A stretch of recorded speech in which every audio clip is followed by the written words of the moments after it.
હાલો, હું હર્ષાબેન કટકિયા મારી યુટ્યુબ ચેનલમાં આપ સૌનું સ્વાગત છે।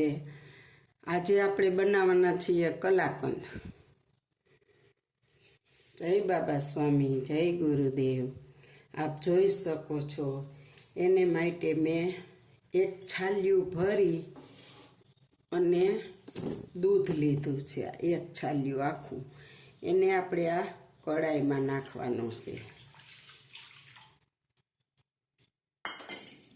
આપણે આની અંદર આ અડધો વાટકો ખાંડ નાખી, પણ મને એમ કે ચાલુ છે એટલે બતાવતા ભૂલાઈ ગયું। જો અડધો વાટકો ખાંડ નાખી આની અંદર, એને હવે આપણે ઓગાળવાની છે પહેલાં પ્રોસીજર, અને સારું ફેટવાળું દૂધ લેવાનું છે।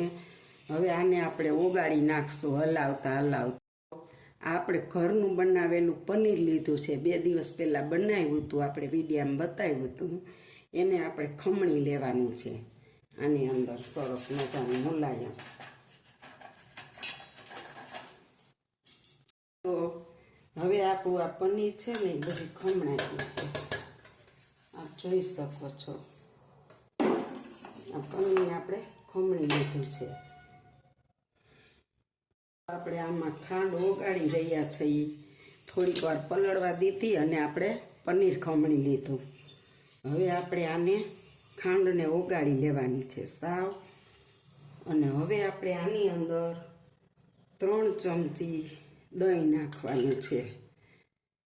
જો 1 ચમચી, 2 ચમચી, અને પાણી નથી નાખવાનું। આ 3 ચમચી દહીં નાખી દીધું આપણે એની અંદર, અને હવે આ બધાને આપણે ફૂલ હલાવવાનું છે। એક કામ બધી ખાંડ ઓગળી જશે, દહીં એકદમ અંદર મેલ્ટ થઈ જશે ત્યાં સુધી આપણે આને હલાવવાનું। ખાંડ ઓગળી ગઈ છે, અને હવે આપણે આની અંદર સાગર પાવડર આવે છે મસ્ત દૂધનો, એ 2 વાટકા નાખવાનો છે। 2 વાટકા ભરી અને આપણે નાખીશું અંદર 1 વાટકો,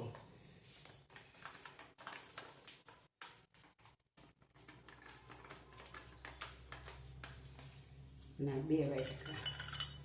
હવે આપણે આને ગાંઠા ન પડે ને એ રીતે ચલાવતું રહેવાનું છે।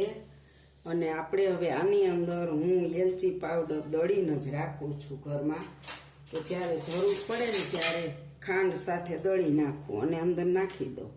તો જા એલચી પાવડર એ નાખું છું, ખાંડ હારે મેં દળી નાખ્યો છે એને।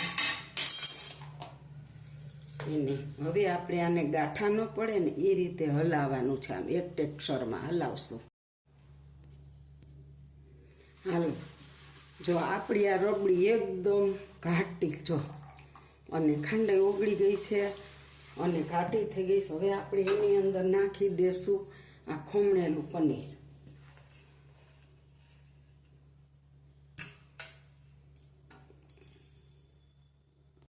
અંદર નાખી દીધું છે। હવે એને પણ આપણે મિક્સ કરી લેવાનું છે મસ્ત રીતે, અને એના તો કણો જ રહેવાના। અને હવે આપણે આને ધીમી આંચ ઉપર રાખવાનું છે ગેસ ઉપર। હવે આપણે ગેસ ઓન કરીશું અને ધીરો રાખશું, અને જાડા તળિયાવાળું વાસણ લેવાનું છે, અને આને આપણે ધીમી આંચે પકવવાનું છે કલાકંદને એકદમ। અને આને ફાસ્ટ ગેસ કરવાનો નથી, જેમ ધીમી આંચે પકવશો ને એમ આપણું કલાકંદ બહુ મસ્ત બનશે। અને આપ જોઈ શકો છો આને ચલાવતા રહેવાનું છે એક જ સાઈડમાં। હાલો મિત્રો, હવે આપણે આમાં નાખીશું 2 ચમચી ઘી, નાનકડી એવી ચમચી છે, જો આપ જોઈ શકો છો, બસ 2 ચમચી જેટલું નાખવાનું છે। હવે અધૂરી હોય ને એટલે થોડુંક નાખ્યું, 2 ચમચી ઘી નાખવાનું છે, અને આને ચલાવતા રહેવાનું છે। હમણાં આપણું કલાકંદ 5 મિનિટમાં બની જશે। જો આપણે એક જ ટેક્સચરમાં ચલાવી રહ્યા છીએ અને હમણાં આપણું કલાકંદ બની જવાનું છે, આપ જોઈ શકો છો મસ્ત એનું. અને પનીર એ આપણે ઘરે બનાવેલું જ હતું. હમણાં 2 દિવસ પહેલાં જ વિડીયો બતાવ્યો હતો ને, એ પનીર આપણે અંદર નાખ્યું છે. અને તમે પણ આવી રીતે બનાવજો એક વખત કલાકંદ. આ હું ઘણી વખત બનાવું છું દિવાળીમાં, રક્ષાબંધન ઉપર. હમણાં મને 2 મહિનાથી તાવ આવતો હતો ને, બનાવું કરું પણ બનાવીનો હમણાં બની જશે આપણું કલાકંદ. હાલો, જો આપણું કલાકંદ હવે બનવાને થોડી જ વાર છે. બહુ મસ્ત દાણેદાર બન્યું છે. એકવાર તમે બનાવશો ને એટલે તમને એમ થાય કે હવે દર ખેલે બનાવવું જ છે. બળેવું માથે ને દિવાળી માથે ને બહુ મસ્ત બને છે. થોડીક વાર છે હવે આપણે. જો આપણું કલાકંદ બની ગયું છે, હવે આપણે ગેસને ઠારી નાખવાનો છે અને કઢાઈને આપણે નીચે ઉતારી લેવાની છે.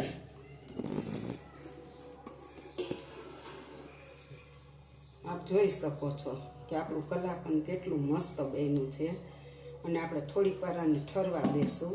જો આ કઢાઈમાં ચોટતું નથી. હવે આપણે આને લઈ લઈએ, બધું આવી જશે.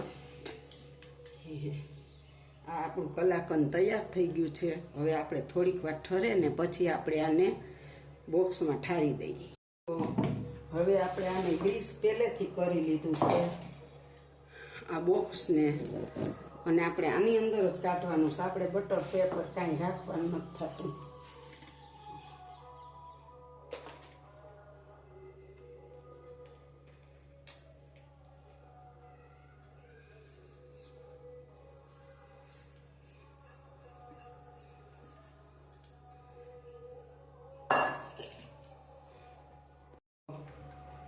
આપણે જો આની અંદર સરસથી પાથરી દીધું બોક્સમાં.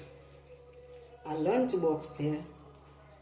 આપણે એની અંદર કાંઈ બટર પેપર રાખ્યું નથી અને એમનામ જ પાથરી દીધું છે. તમે જોઈ શકો છો. અને આપણે આ ઠરશે ને પછી આપણે આને કાઢી લેશું. હવે આપણે આને થોડુંક ગાર્નિશ કરીશું.